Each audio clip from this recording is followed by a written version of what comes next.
Claire's dog was wearing safety goggles. That should have been my first clue the world had fully come unhinged. Monday, 10:14 a.m., lab floor, she marched in like a fashion-forward Caesar, clutching her Instagram-famous French bulldog, Missou, like it was a clutch purse and not a squirming ball of allergies. Missou was decked out in a lab coat with a little faux badge that read Chief Marketing Officer. Claire beamed like this was Cannes, not a biohazard-restricted clean zone. Everyone, quick photo op for the brand Unity campaign, she chirped, waving a pastel ring light like a wand.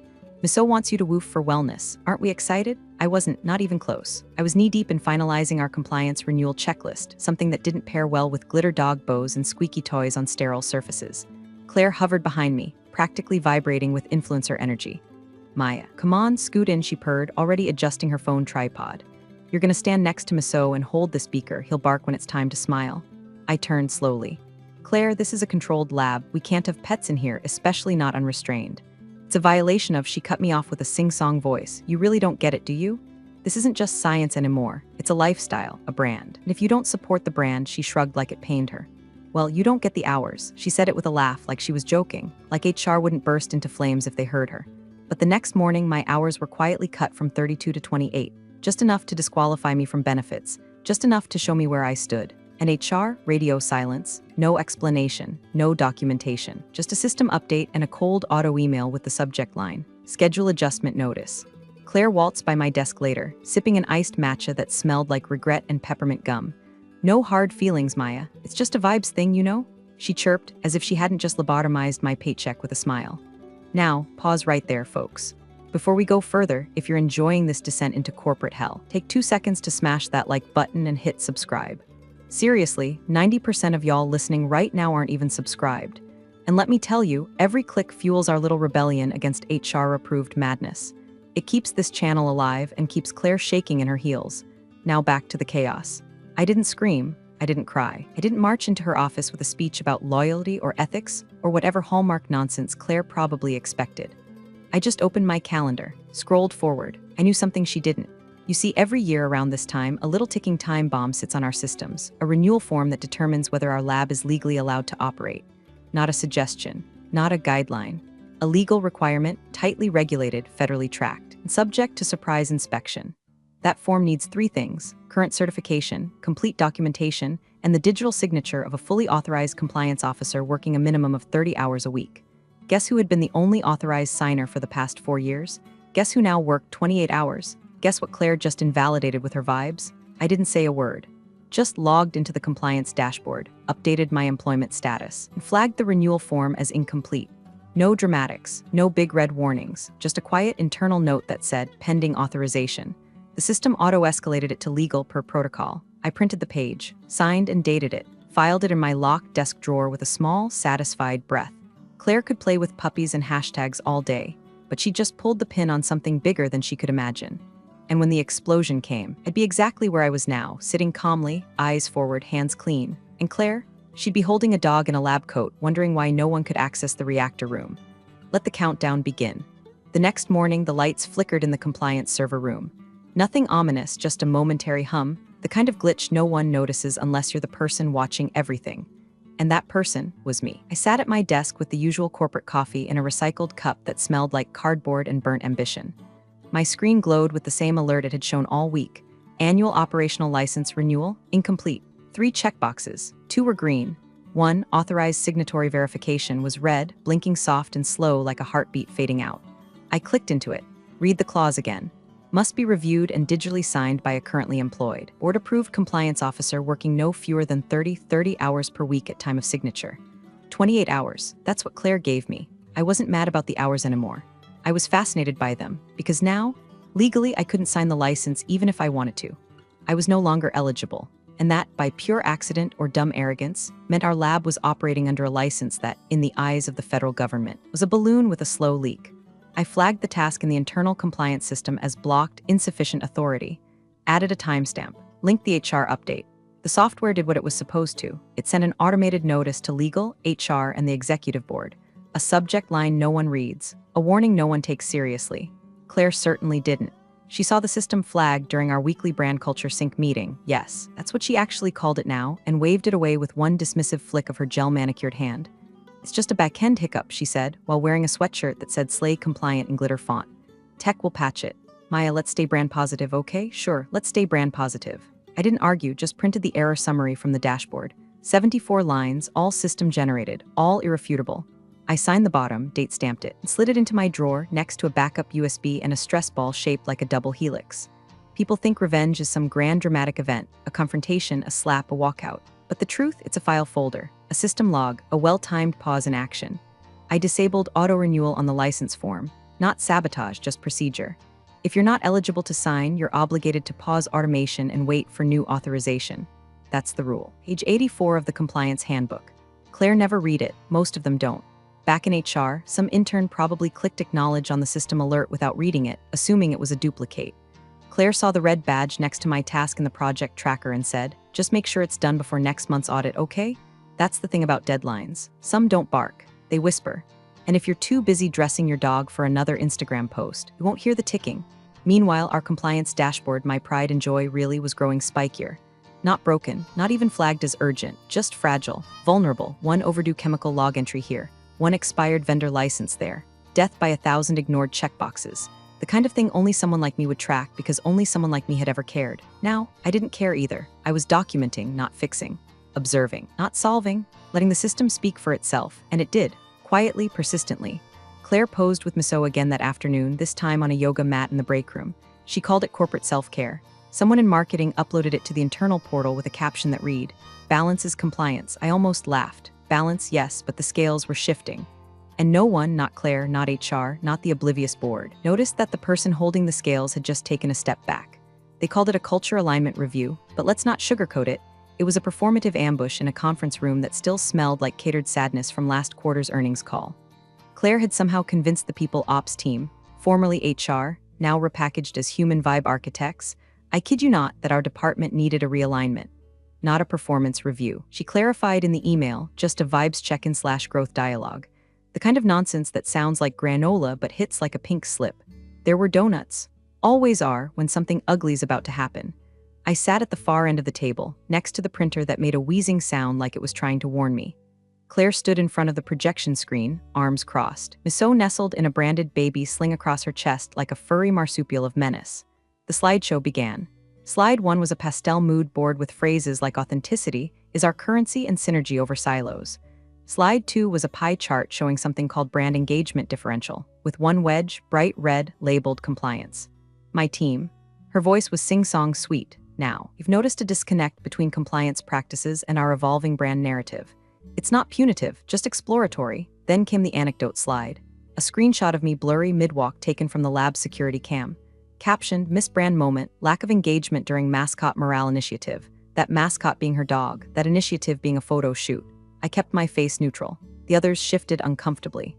My team lead, Marcus, stared at the floor like it might open and swallow him. Claire clicked again. We don't want to name names, she said after naming me in the photo. But some people seem disengaged, resistant to culture, maybe even misaligned with our future direction.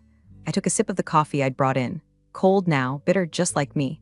When she finally paused for breath, likely exhausted from the weight of her own self-congratulation, I looked up and asked, steady as a metronome, "Can I have that in writing?" A hush fell. You could hear the projector fan change pitch. Claire smiled the way people do when they've stepped in gum but want to pretend it's intentional.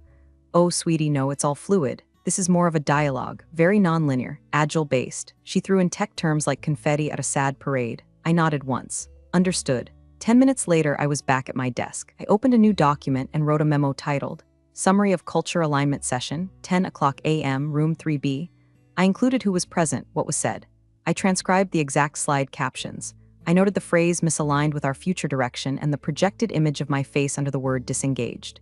I didn't editorialize. I didn't rant. I just recorded, because facts age better than feelings, especially in litigation. I emailed it to myself from work to my encrypted personal account.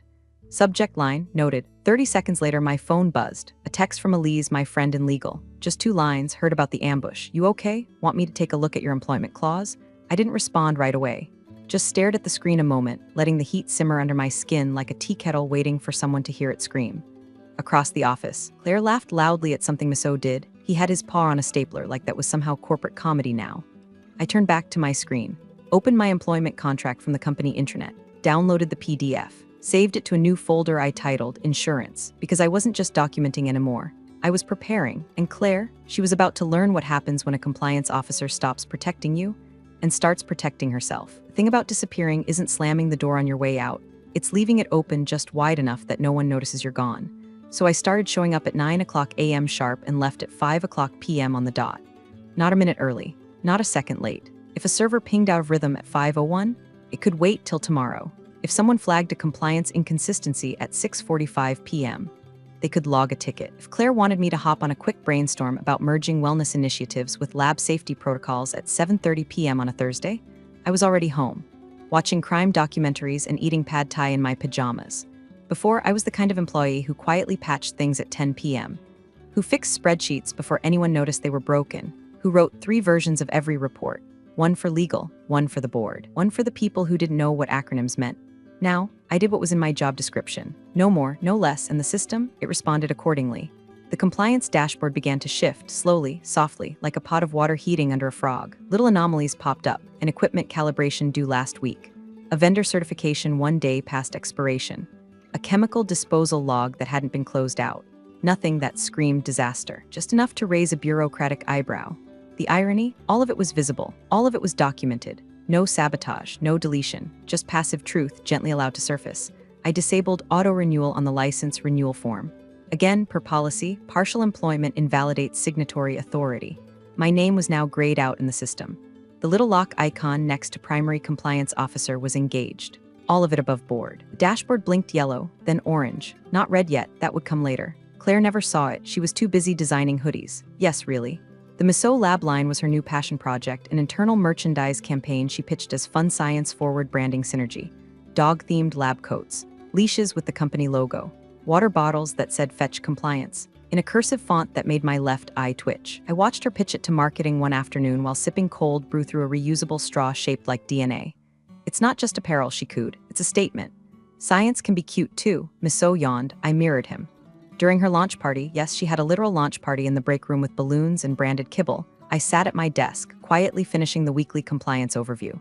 Normally, I'd attach a summary note, highlight the rising risk score, flag the renewal status. Instead, I just clicked save and closed the tab. They say silence is consent. I say silence is warning. A silent log, a quiet dashboard, a paused signature, all of it legal, all of it traceable. One of the techs pinged me on Slack that evening. Hey Maya, noticed the chem log from room C21 didn't update last week. System glitch? I replied simply, no glitch. The update protocol expired 3 days ago. Check with lab ops. A minute later, but you usually fix those? I didn't answer because I didn't anymore. That's the thing about disengagement, it's not loud. It doesn't protest. It doesn't shout I quit, it just withdraws. It withdraws the extra hours, the late night fixes, the little favors, the quick catches, the quiet saves. It lets the holes form naturally without interference. And when someone finally realizes they're standing on a floor full of holes, they never remember who used to patch them. Especially not when they were too busy fitting a French bulldog for a size-small lab coat. The expiration date was printed in bold on every compliance calendar in the building, September 1st, 8 a.m. But like most bolded warnings in corporate life, it had become decorative. Something to nod at in meetings, then ignore in practice. Like training required or do not microwave fish. For me, it was different. I lived by that date. I watched it inch closer every time I logged into the dashboard like a clock tower shadow creeping across a quiet town square. And now it was 2 weeks away. Tick, tick, tick. I started preparing, not in some secretive cloak and dagger way, just methodically. I downloaded every system warning, every timestamp, every auto-generated alert from the compliance software. Flagged each one with the recipient's name, time opened, and status, acknowledged, ignored, or unread. There were dozens. I drafted a formal internal memo, subject, authorized compliance signature revocation operational license renewal FY25. I explained, in legal language and polite detachment, that I no longer met the minimum hours threshold to act as an authorized signatory, included references to the exact policy language, cited internal HR updates, attached my current pay stub. Then I filed it in the system. It triggered an automated alert to HR, legal, and the executive team. The email read, "Please be advised, Compliance Officer Meyer A. Thomas is no longer authorized to execute the annual license renewal due to reduced employment hours per HR adjustment #1837. Action required." No one replied, not HR, not legal, not Claire. One person clicked mark as read, that was it. I didn't follow up. I wasn't obligated to. I wasn't authorized anymore. I'd made that crystal clear. Instead, I prepared a folder on my encrypted drive titled TikTok. Inside, PDFs, internal emails, system screenshots, a clean paper trail of indifference. I didn't editorialize, I didn't speculate, I just documented. Because when the storm hits, people forget. They forget who warned them, who tried, who kept things running without applause. I wasn't trying anymore. Claire was deep into the third phase of her Missou merchandise rollout. Her new obsession? Branded dog bowls for employee appreciation gifts. She pitched it during an executive sync as hydration mindfulness meets pet-friendly branding. The CFO blinked twice and muttered something about budgets. Claire patted his arm and said, "Let's be innovators, not inhibitors." Meanwhile, the lab kept humming. Illegally, technicians ran assays, researchers processed compounds, chemical agents were logged, refrigerated materials came and went, all under the assumption that our license had been renewed, that the invisible machinery of compliance had done its job. It hadn't, not because I failed, but because I stopped giving them what they never respected in the first place: quiet protection. Silent coverage, the invisible scaffolding beneath their glitter and hashtags. My hours stayed at 28. No conversation, no reinstatement, no acknowledgement. Claire had gotten exactly what she wanted, a compliance officer who didn't make a fuss. And I'd given her one, the kind that followed every rule to the letter and not one step further. In my personal notes, I added a final line: Sept 1, 8:01 a.m. Auto expiry triggers system lock unless renewal verified. Then I closed my laptop, walked out at 5 p.m. sharp and bought myself a milkshake. Not because I was celebrating, but because anticipation tastes sweeter when you know exactly how the ending goes and you're the only one who read the script. Monday, 9:03 a.m. The elevator dinged like any other day. No fireworks, no dramatic entrance, just the sterile chime of doom disguised as punctuality. I didn't even look up, was halfway through organizing a Q3 audit spreadsheet when I heard it. Not the inspector. "Claire, what do you mean we're not licensed?" Her voice didn't travel, it detonated, like someone had just told her that Missou had joined a rival brand. I paused, took a slow sip of coffee, letting the bitter roast do its job. Across the office, heads started to lift like prairie dogs sensing danger. The floor went still in that eerie way where everyone is pretending not to listen while absolutely listening. From my chair, I had a clean view of the hallway. A man in a navy blazer and no-nonsense posture was standing calmly by the lab doors, flipping through a black binder thick enough to knock someone into fiscal next quarter. ID clipped to his shirt. Embossed seal, U.S. Department of Health and Human Services Laboratory Oversight Division. The kind of badge that makes most people suddenly forget how to breathe. Claire rushed him, all manicured fury and confused sparkle. "There must be some mistake," she said, already fake laughing, trying to summon charm like it was a power she could invoice. "We've never had an issue. I'm the VP here, can we get this handled over coffee?" The inspector didn't smile. He held up a single sheet. "According to your most recent filings, your operational license expired at 8 a.m. this morning. Your compliance signatory is listed as Meyer A. Thomas. According to payroll, she's part-time and therefore unauthorized. That renders this facility non-compliant with federal regulations. Until resolved, your lab is suspended." Claire blinked. "But we've been running experiments all morning," he nodded. "And you've been operating illegally for 1 hour and 3 minutes. He turned, pulled a red security seal from his case, and applied it to the biometric panel on the lab entrance. The door clicked, locked, and blinked a crimson light. Access revoked, federal hold. I didn't move, didn't smirk. Just clicked save on my spreadsheet and minimized the window. 3 engineers emerged from the lab hallway, confused and pale. One clutched a box of reagents. Another had a tray of samples mid-transfer. Claire's face was a war zone of shock and indignation. "You can't just shut us down." The inspector remained calm. "Ma'am, your license is inactive. Your lab contains federally regulated substances. That makes this a liability issue and a compliance breach. You'll receive an official notice within the hour. I recommend you inform your COO." She spun around so fast her hair hit her lip gloss. "Maya," she shrieked. "Can you explain what's going on?" I looked up from my desk, blinking with practiced serenity. "You'll want to check your inbox. The memo went out 2 weeks ago." She stormed toward me, heels like gunshots. "Why didn't you tell me this was serious?" "I did," I said, taking another sip. "The system did. Legal did. You marked it as read." Around us, people were gathering, quiet, wide-eyed, hungry for answers. Kind of slow-building office crowd that smells blood in the water but doesn't want to be the first to say so. Behind Claire, the inspector was now snapping pictures of the closed lab doors, his phone clicking like a metronome of consequences. Someone whispered behind me, Is that a federal lockout?" "Yes," I said without turning. "It is." At 9:14 a.m., a company-wide Slack message hit like a thunderclap. "Urgent, all lab operations suspended. Wait further instruction from legal and compliance." And then came the sound, not the siren kind, the fiscal kind. From down the hall, I heard the CFO's voice rise, raw and panicked. "Do you know how much it costs every day that lab is closed?" $1 million. Claire's hand dropped from her hip like it weighed 1,000 pounds. She looked at me again, less fury now, more fear. I just nodded once. Tick-tock. And then I opened a new tab. Labeled it, License Reinstatement Procedure Draft. I didn't start typing yet. I was waiting on a call. The boardroom smelled like hot toner and cold panic. It was 10:02 a.m. by the time the first emergency meeting convened, executives red-eyed from Slack pings, legal dragging their briefcases behind them like body bags, IT plugging in an emergency projector that refused to cooperate. CFO looked like he'd aged 10 fiscal years in under an hour. The COO just kept muttering, 1 million per day, like it was a rosary for the damned. Claire, still wearing her blush pink dog mom hoodie with Miso LAB Elite embroidered in gold thread, was flailing through her phone like she could scroll the crisis away. It's clearly a system glitch, she insisted. The dashboard must have auto-flagged something wrong. Maya's usually on top of this. That earned her a few looks. Not from me, I wasn't invited to this meeting. But I knew what was happening. I'd seen the calendar invite bounce around from legal to C-suite, titled with one word, urgent. From what Elise told me later, it started with Claire's usual deflection. The renewal form probably didn't sync. Maybe IT can backdate a correction? This doesn't have to be dramatic. The general counsel didn't speak at first, just sat still, flipping through a printed copy of the operating license packet like it was a holy text. His fingers hovered over Section 6, Paragraph 3. License must be renewed annually by an authorized compliance officer actively employed at no fewer than 30 hours per week. Documentation must reflect eligibility at time of signature. He looked up, brows knitting. Wait, Maya's still listed as the signatory, correct? Claire blinked. Well, yeah, she always is. It's her job, is it? He asked flatly. He turned to HR, who had been trying to look invisible in the corner.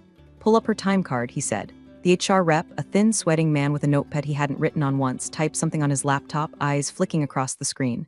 Then he paled. Last month she dropped to 28 hours, he said quietly. Effective immediately. Adjustment #1837, initiated by Claire. The silence that followed wasn't quiet. It was heavy, like sound had been vacuum sealed out of the room. Claire opened her mouth, then closed it again as if trying to manually reboot her alibi processor. But she's still here. She's been working. I mean, what's 2 hours? That's a rounding error. The general counsel looked like someone had just handed him a grenade with a sticky note that said oopsie. He pinched the bridge of his nose, then exhaled hard through his teeth. Didn't just cut her hours, he said slowly. You disqualified her. Under federal licensing standards, part-time compliance officers are ineligible to sign renewal documents. Claire was now doing the math in real time, which was dangerous considering she once confused ISO certification with her iPhone's screen brightness. But it's Maya, she said again, as though repeating my name would summon a magical reset. He didn't look at her. He looked at the page, at the signature field, at the red incomplete stamp now permanently attached to our compliance logs. And then, in a voice barely above a whisper, he said, "Get her on the phone, now." No exclamation, no rage, just the kind of cold directive that rearranges careers. HR scrambled. Legal opened their laptops like war medics. Claire stared at the tabletop, blinking furiously as if someone had just unplugged her power supply. But I didn't pick up the phone. I saw it ring, screen flashing unknown EXT priority, and placed it face down beside my keyboard. Then I opened my email where 3 new messages had just arrived. One from the general counsel titled, "Please respond, critical." One from the COO, "We need to talk." And one from Claire herself, "Can we reset?" Smiling face with smiling eyes, I closed all 3 without opening them. Instead, I sent a forward reply to Elise in legal. He read it, Her response was 1 emoji. Grimacing face, I went back to my spreadsheet. Scrolled down to the last entry in the log file I'd named TikTok. Line 74, system failure due to executive decision, not system error. Saved, backed up, let them call. Let them panic. I'd warned them. And now they were out of time. The ceramic clink of coffee cups and the low hiss of the espresso machine made a soothing soundtrack to the unraveling of an empire. I sat by the window at Hopper and Bean, my favorite little spot 3 blocks away from HQ, far enough to avoid accidental run-ins, close enough to hear the building metaphorically scream through Slack pings. Elise sat across from me, her laptop open, her screen full of paragraphs that glittered like legal landmines. The document's title in bold, Employment Reinstatement Agreement, Meyer A. Thomas. She didn't ask how I wanted my coffee. She already knew. We'd shared enough late-night calls and quiet rants over Thai takeout for her to understand that today required something special, a lavender oat milk latte and a seat that faced the street. I wanted a front-row view of chaos without getting any on me. At 10:31 a.m., my phone buzzed again. Call number 6, unknown X priority. I let it ring. Elise raised an eyebrow over the rim of her mug. You gonna answer eventually? I smiled, stirring my drink slowly. Nope, voicemail was full anyway. I'd let it get there, on purpose. A digital equivalent of a doorbell with the batteries ripped out. She clicked the trackpad. Good, because I just got off the phone with their general counsel's paralegal. He sounded like someone who'd just realized the fire extinguisher was decorative. Another buzz. This time a text from General Counsel, please, just talk to us. Name your terms. Elise read it over my shoulder. Oof. He's moved from denial to bargaining. Classic second stage panic. I tapped out a reply. One line, no emotion, no apology. Kindly route all requests through my contract attorney. Smiling face with smiling eyes, send. Elise snorted. You really had to add the emoji. Had to, I said. It's the new brand standard. The coffee shop's ambient jazz played on, and somewhere in the background, someone dropped a tray. A metaphor, probably. Lise pulled up the final version of the reinstatement agreement. You sure you want to go back? I don't want to, but I will, I said, eyes locked on the bolded demands halfway down the page. On my terms, with safeguards, and with enough back pay to personally sponsor Claire's nervous breakdown. We reviewed the terms again. 40 hours minimum guaranteed. VP title with board-level access. Full back pay to date of our reduction. Independent compliance team, selected by me. Non-interference clause tied to Claire's involvement. Annual renewal bonuses indexed to federal policy updates. Elise had even added a clause I didn't ask for, whistleblower retaliation protection and pre-cleared media contact rights. She didn't say it aloud, but we both knew what that was for, just in case someone got cute later. My phone buzzed again. This time, Claire, hey, can we talk one-on-one? Just us girls. I think we got off on the wrong paw-winking. Elise laughed so hard she almost dropped her latte. I replied with a period. Just a single dot, no context, no warmth, she wouldn't get it, but that was fine, it wasn't for her. At 11:05 a.m., Elise hit send on the PDF and addressed it to legal, HR, and the COO. The subject line was simple: reinstatement agreement execution required prior to license activation. In a quiet corner of the shop, I watched the world outside keep spinning, cars passing, people laughing, phones buzzing with fires not mine to put out. I wasn't hiding, I was choosing, and for once they were the ones waiting on me. The boardroom was dead quiet, the kind of silence that doesn't invite words, it suffocates them. Claire sat in one of the far chairs, a crumpled version of her former self. Her usually perky ponytail was limp.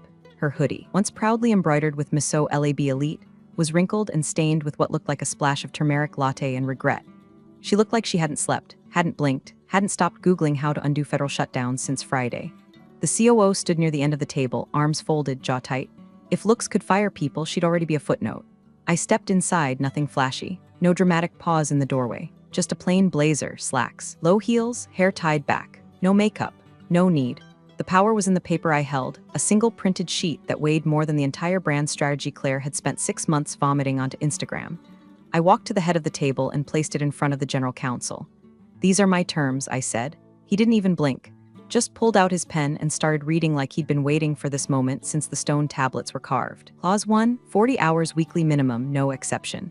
Clause 2, title adjusted to Vice President of Regulatory Integrity. Clause 3, direct reporting access to the board, bypassing all intermediate executive filters. Clause 4, authority to select and build an independent compliance team with autonomous budget. Clause 5, retroactive compensation from date of unlawful hour reduction, plus discretionary performance bonus indexed to damage control. Clause 6, non-interference provision prohibiting any currently suspended executive from engaging in compliance matters. Claire's head snapped up at that last one. Wait, suspended? I turned to the COO. Is she authorized to speak? He didn't flinch. No, she's suspended pending internal review. Claire's mouth hung open. She looked at the general counsel like he might object, like he might save her. He didn't look up. I pulled out my ID badge and handed it to the HR director sitting quietly against the wall. New one, please, I said. This one's expired. He took it with shaking hands and nodded. The general counsel reached the end of the page, signed his name at the bottom of the agreement, and slid it back to me. Welcome back, VP Thomas. I nodded once, pulled out my laptop, and opened the compliance dashboard. The red alert blinked at the top of the screen. License inactive. Renewal required. I clicked sign, authenticated with the new two-factor clearance HR had reissued, and watched the dashboard turn green. Clean, compliant, legal. The COO leaned forward. How long until operations resume? Immediately, I said, license is live. Inspector's been waiting for confirmation. Right on cue, my phone buzzed. Text from the field agent, received confirmation. Padlock removed. Entry access re-enabled. I read it silently and turned the phone so the room could see. Claire slumped in her seat, half whispering, thank God. But the general counsel, without looking up, said, not for you. Downstairs, the red padlock was unclipped, lifted, removed like a curse broken. Staff re-entered the lab, lights flickered back on, machines spun to life. And Claire, she stormed toward the elevator with her badge held high, only to stop short at the access panel. Red light, she swiped again. Red light. Her badge was dead. The COO walked past her without stopping. Security will escort you to clear out your desk. She turned, wide-eyed. Maya, I didn't even look at her. Just kept walking toward the lab. The real one, where science happens, not slogans. Where systems don't need to bark or brand or beg for attention. They just do their job, kind of like me when I'm allowed to. Appreciate you sticking around, you legends of the break room. Subscribe for more chaos. Let's make your old managers spill their coffee in fear.